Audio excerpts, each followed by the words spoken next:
नमस्कार दोस्तों, स्वागत है आपका मार्केट ज्ञान चैनल में। आज अगर स्टॉक मार्केट रिलेटेड अपडेट्स की कुछ बात की जाए तो निफ्टी और सेंसेक्स में ठीक ठाक तेजी देखने को मिली। लगभग अगर सेंसेक्स की बात की जाए तो 0.4% के आसपास इंक्रीज के साथ जो पॉइंट्स टर्म में अगर देखा जाए तो 317 पॉइंट्स हुए। तो इसकी क्लोजिंग जो है लगभग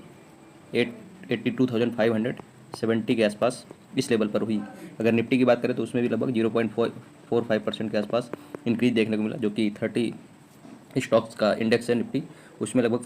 0.45% के आसपास। और पॉइंट टर्म में अगर देखा जाए तो 113 पॉइंट्स इंक्रीज हुआ और क्लोजिंग जो है लगभग 25,200 का जो लेवल है वहाँ पे जो है निफ्टी की क्लोजिंग होते हुए दिखी। इंपॉर्टेंट रीजन समझे, क्योंकि इससे पहले लगातार लगभग 3 से 4 ट्रेडिंग सेशन में निफ्टी और सेंसेक्स दोनों इंडेक्सेस में डिक्रीज देखने को मिला था, बट यहाँ पर रिकवरी अच्छी देखने को मिल रही है। लगभग जो 25,500 का अभी जो रेजिस्टेंस लेवल है निफ्टी का, उसके थोड़ा सा नीचे ही 25,200 के लेवल पे निफ्टी जो है क्लोजिंग देते हुए दिखा। रीजन सबसे इंपॉर्टेंट जो आज के दिन रीजन रहा, ग्लोबल रीजन्स जो पहले से बने हुए हैं वो तो हैं ही। एक तो जो वॉर लाइक सिचुएशन थी पूरे ग्लोबल लेवल पर ईरान और इजराइल का, उसमें थोड़ा सा सीज फायर के जो सिचुएशंस बन रही है वो भी एक इंपॉर्टेंट रीजन रहा। बट वो तो ग्लोबल रीजन हुआ, बट इंपॉर्टेंट जो डोमेस्टिक रीजन आज बना, इन्फ्लेशन जो है इंडिया का काफ़ी ज़्यादा डाउन हो गया।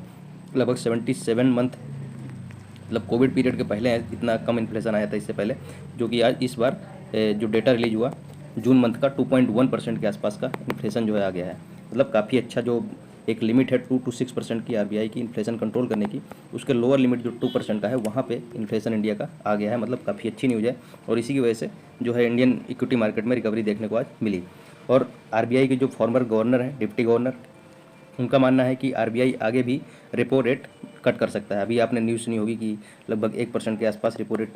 आरबीआई ने अपने मॉनेटरी पॉलिसी मीटिंग में 1 महीने पहले ही कट किया था। बट और भी इन्फ्लेशन कम होने से या इन्फ्लेशन कूल डाउन होने से और भी चांसेस बन रहे हैं कि जो आरबीआई की मॉनेटरी पॉलिसी मीटिंग होने वाली है नेक्स्ट मंथ, उसमें हो सकता है कि रेपो रेट और भी कम किया जाए। और ये रेपो रेट जो है लगभग 50 बेसिस पॉइंट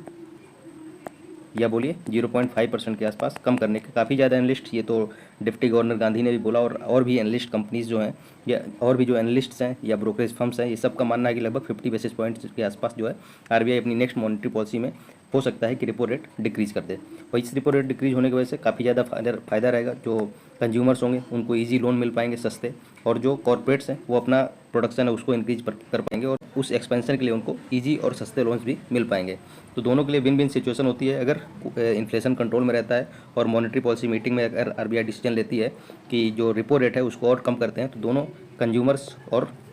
जो मैन्युफैक्चरर्स हैं या प्रोड्यूसर्स हैं उनों के लिए विन विन सिचुएशन रहती है। ये काफ़ी ज़्यादा चांसेज है कि 50 बेसिस पॉइंट्स के आसपास जो है आरबीआई अपनी नेक्स्ट मॉनेटरी पॉलिसी में रेपो रेट डिक्रीज करे। इसके बाद अगर नेक्स्ट न्यूज़ की बात की जाए तो हिंदुस्तान एरोनॉटिक्स लिमिटेड, इनके लिए काफ़ी अच्छी न्यूज़ आई। इससे पहले इनके थोड़ा सा अनसर्टेनिटी बनी हुई थी, क्योंकि यूएसए से जो लाइट कम्बैट एयरक्राफ्ट प्रोजेक्ट है इनका, जिसके अंडर में इनको लगभग 150 लाइट कम्बैट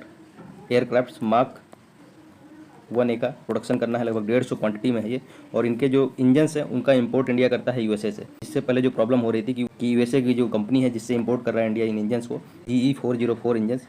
वो थोड़ा सा डिले कर रहे थे। बट ये अच्छी न्यूज़ आ रही है कि इन्होंने सेकंड जो GE404 इंजन है, ये इन्होंने पहले CMD जो इनके हैं DK सुनील साहब, उन्होंने अपडेट दी थी कि जुलाई एंड तक हमको जो यूएसए बेस्ड कंपनी है जिनसे इंजन प्रोक्योर करना है वो डिलीवर कर देंगे सेकंड इंजन को। और इस साल इनका टारगेट है कि लगभग 12 GE404 इंजन्स ये जो है इस साल में प्रोक्योर कर पाएंगे उस यूएसए बेस्ड कंपनी से। तो ये एक अच्छी न्यूज़ आई है इनके लिए। और अब ये ईजिली LCA मार्क 1A जो एयरक्राफ्ट है, fighter jet aircraft Indian air force का, उसको प्रोड्यूस कर पाएंगे और इंडियन आर्मी को या इंडियन एयरफोर्स को ईजिली सप्लाई कर पाएंगे। LCA मार्क 1 फाइटर जेट है, इसके लिए जो इंडियन एयरफोर्स है या बोलिए डिफेंस मिनिस्ट्री है, उनकी तरफ से ऑलरेडी 83 फाइटर जेट्स के ऑर्डर्स मिल चुके हैं HAL को, हिंदुस्तान एरोनॉटिक्स लिमिटेड को। और पाइपलाइन में है कि 97 number of LCA mark 1 fighter jets को और भी जो डिफेंस एक्विजिशन काउंसिल DAC उनकी तरफ से हो सकता है कि आने वाले टाइम में जो प्रोक्योरमेंट का प्रपोजल है वो 97 फाइटर एयरक्राफ्ट के लिए और भी इंक्रीज़ कर दिया है। मतलब टोटल आप बोल सकते हैं कि 180 फाइटर जेट्स जो LCA मार्क 3 LCA मार्क 1 है वो HAL से डिफेंस मिनिस्ट्री प्रोक्योर करने वाली है इन फ्यूचर। और जो HAL की अगर ऑर्डर बुक की बात की जाए तो प्रेजेंटली इनका ऑर्डर बुक लगभग 2 लाख करोड़ के आसपास का है। और इस ऑर्डर के साथ अगर ये सब भी कंबाइन कर दिए जाएंगे तो आने वाले टाइम में इनका जो एस्टिमेशन है कि लगभग 3 लाख करोड़ के आसपास ये ऑर्डर बुक इनका कंप्लीट हो जाएगा 2027 तक। तो काफ़ी अच्छी न्यूज़ है हिंदुस्तान एरोनॉटिक्स लिमिटेड के लिए। और जो इनके CMD हैं DK सुनील, इनका कहना है कि जो इंडियन डिफेंस मिनिस्ट्री का या बोलिए स्पेसिफिकली इंडियन एयरफोर्स का जो अपग्रेडेशन का प्रोग्राम है, जिसके अंडर में ये 84 सुखोई 30 जेट्स को जो है अपग्रेड करने वाले हैं, या वो पुराने हो चुके हैं, थोड़ा सा उनमें अपग्रेडेशन नीडेड है। तो 84 नंबर ऑफ सुखोई 30 को अपग्रेड करना है, जिसकी जो फाइनेंशियल वैल्यू है, और ये अपग्रेडेशन का ऑर्डर एचएएल को ही मिलना है, और इसकी फाइनेंशियल वैल्यू लगभग 65,000 करोड़ के आसपास की रहने वाली है। तो ये ऑर्डर भी एचएएल को ही रिसीव होंगे, तो इनको भी अगर इंक्लूड करेंगे तो इनका लगभग 3-3.5 लाख करोड़ के आसपास का टोटल ऑर्डर बुक हो जाएगा 2027 तक। तो बहुत ही अच्छे फ्यूचर हैं एचएएल के, और सारे ब्रोकरेज फर्म्स हमने अपने कई पिछले वीडियोस में डिस्कस किए हैं कि जो ब्रोकरेज फर्म्स हैं, जो मार्केट एनालिस्ट्स हैं, उनका मानना है कि जो एचएएल है उसका शेयर लगभग 7,500 मतलब 7500 के लेवल को टच कर देगा 2026 एंड तक। तो काफ़ी अच्छे ग्रोथ पोटेंशियल इस स्टॉक में इन ऑर्डर बुक्स की वजह से देखने को मिल सकते हैं। इसके बाद अगर बात की जाए तेजस नेटवर्क्स की, लगभग 10% के आसपास का इस स्टॉक में इंटरडे में गिरावट देखने को मिली, बट क्लोजिंग आते आते 7% के आसपास ये स्टॉक जो है निगेटिव में ट्रेड करते हुए दिखा। इसके रीजन्स अगर देखे जाए तो रीजन्स जो कंपनी के क्वार्टरली रिजल्ट्स थे उसमें 194 करोड़ के आसपास जो कंपनी का लॉसेस हैं वो रजिस्टर किया है। इससे पहले कंपनी प्रॉफिट भी थी, और कंपनी का प्रॉफिट और कंपनी के अगर रेवेन्यू की बात करेंगे आप तो लगभग 87% के आसपास इस कंपनी का revenue year on year basis पे कॉन्ट्रैक्ट हो गया है, मतलब ईयर ऑन ईयर बेसिस पे कॉन्ट्रैक्शन देखने को मिला है। लास्ट ईयर सेम क्वार्टर में अगर देखा जाए तो कंपनी का रेवेन्यू 1,563 करोड़ के आसपास था, और इस क्वार्टर में कंपनी का रेवेन्यू घटकर 202 करोड़ के आसपास हो गया है, मतलब लगभग 87% के आसपास का रेवेन्यू कॉन्ट्रैक्शन हुआ है ईयरली बेसिस पे। और प्रॉफिट तो एक्चुअली कंपनी ने जनरेट, और अगर प्रॉफिट के बेसिस पे देखा जाए तो कंपनी प्रॉफिट से लॉस में आते हुए दिखी, इसलिए इस स्टॉक में 10% के आसपास का गिरावट देखने को मिला। बट मैनेजमेंट का मानना है कि जो इनके भारत नेट प्रोजेक्ट है, जिसके बीएसएनएल से ऑर्डर्स मिलते हैं, जो 4G Bharat net product BSNL का है, जिसमें हर विलेजेस में 4G नेटवर्क प्रोवाइड करने का इनका जो एक स्कीम है, उसके वजह से जो डिले हुआ है उनके परचेज ऑर्डर्स में रिसीव होने में, वो सबसे इंपॉर्टेंट रीजन्स मान रही है मैनेजमेंट। और ये आने वाले टाइम में सही हो जाएगा, क्योंकि परचेज ऑर्डर्स इजीली जो है बीएसएनएल की तरफ से इस कंपनी को रिसीव होने लगेंगे, जिससे कि इसके फाइनेंसेस में जो अभी प्रॉब्लम देखने को मिल रही है वो रिकवर करते हुए कंपनी जो है दिखेगी। और उसके बाद आप एक्सपेक्ट कर सकते हैं कि इस स्टॉक में भी जो रिकवरी है वो देखने को मिल सकती है। इसके बाद एक और जो स्टॉक आज न्यूज़ में रहा, वारी रिन्यूएबल एनर्जी, इस स्टॉक में लगभग इंट्राडे में 19% के आसपास का इंक्रीज देखने को मिला, और क्लोजिंग के टाइम भी लगभग 16% ऊपर ही ये स्टॉक क्लोजिंग देते हुए दिखा। इसके रीजंस क्या थे कि बोर्ड मीटिंग जो है इनकी 17 जुलाई को होने वाली है, और उस बोर्ड मीटिंग में अनाउंस करने वाले हैं कि अपने क्वार्टरली रिजल्ट्स किस डेट को रिलीज करेंगे। और उसके साथ इस बोर्ड मीटिंग की जब न्यूज़ आई तो इस स्टॉक में अच्छी रैली देखने को मिलने लगी,